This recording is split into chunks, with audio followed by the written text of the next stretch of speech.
Hello and welcome. We believe in the Tanraj Sir method here, which means we don't just study a subject, we learn to live it.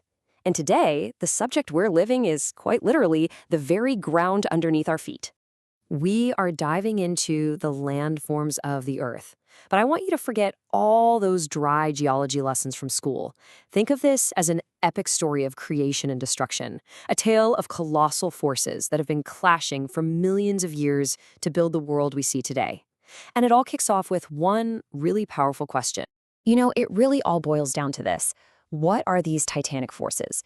Because, look, if you can wrap your head around them, you've got the key to understanding everything, from the highest mountain peaks to the deepest ocean trenches. So picture our planet's surface as this massive battlefield. It's locked in an endless struggle between two opposing powers. On one side, you've got the builders. These are the internal forces that are constantly pushing land upwards, creating the raw material for continents and mountains. And on the other side, we've got the sculptors, the external forces like wind and water that relentlessly, day in and day out, wear that very same land down, carving it into the incredible shapes we see today. So let's start with the architects of our world, right? The powerful internal forces that do all the heavy lifting. The builders.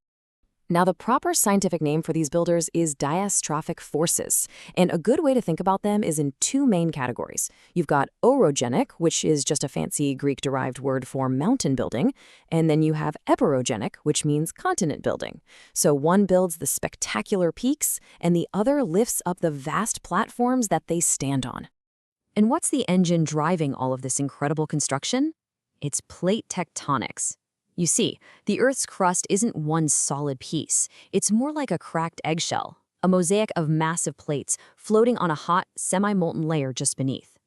And when these plates start to move, colliding, pulling apart, or just sliding past each other, well, that's when the real show begins.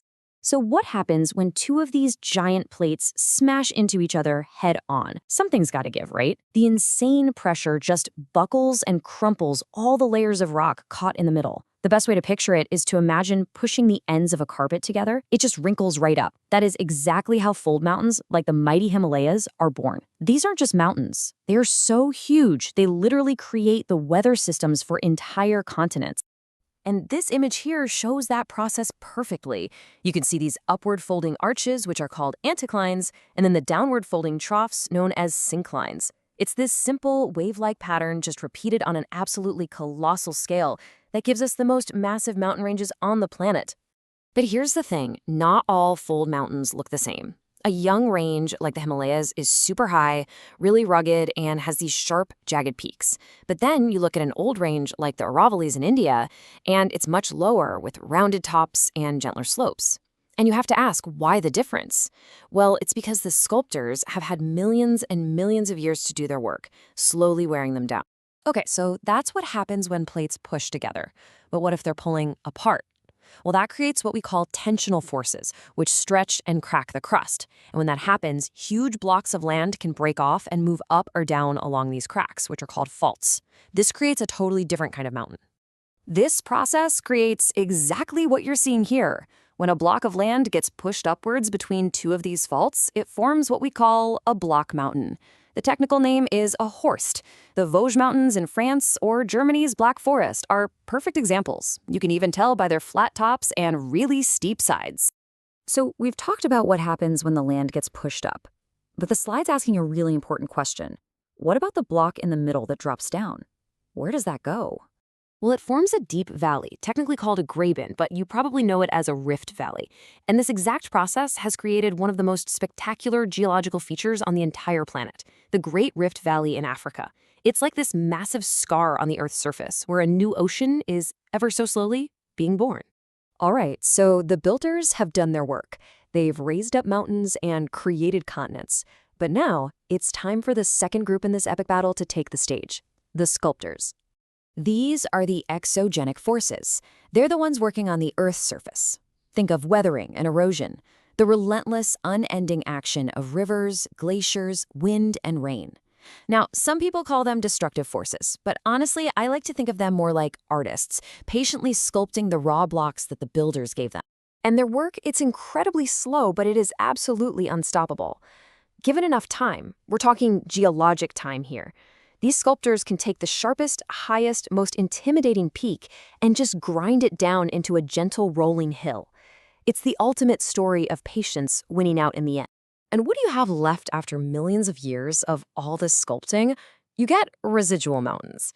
These are basically the tough, resistant cores of ancient highlands that have managed to survive while all the softer rock around them got washed away. They're pretty much monuments to what used to be there. But this epic battle doesn't just create jagged peaks. The constant back and forth between building and sculpting also gives us the other huge landforms that define our world: plateaus and plains. Okay, so plateaus. They're basically giant elevated flatlands, and they tend to come in two main flavors. First, you have intermontane plateaus, like the gigantic Tibetan Plateau, often called the roof of the world, which was literally squeezed upwards and got trapped between colliding mountain ranges. Then, on the other hand, you have volcanic plateaus, like the Deccan Plateau in India. This wasn't built by a collision, but by immense, repeated flows of lava that built up the landscape layer by layer over ages. And finally, we get to the plains, those vast, low-lying areas that have become the breadbaskets of our world.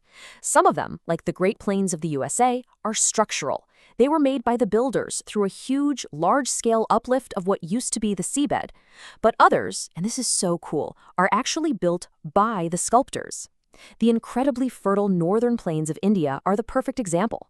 They were formed by thousands of years of silt and sediment being dropped by the great rivers flowing out of the Himalayas.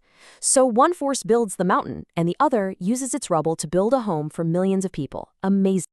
Okay, so we've seen this constant battle shaping our world. But you might be thinking, why does any of this really matter to me? The answer is simple. It matters for everything. These landforms aren't just pretty scenery. They are the literal foundation of our climate, our resources, and our civilizations. I mean, just take this simple but absolutely vital cycle. High mountains trap snow and form glaciers. Those glaciers then melt, and they become the source for rivers that flow all year round. And those rivers carry water and fertile soil downstreams, supporting farms and entire civilizations. Without the builders making the mountains in the first place, that whole lifeline just wouldn't exist. You see, landforms shape everything. They act as massive climatic barriers, creating things like the monsoon season in India.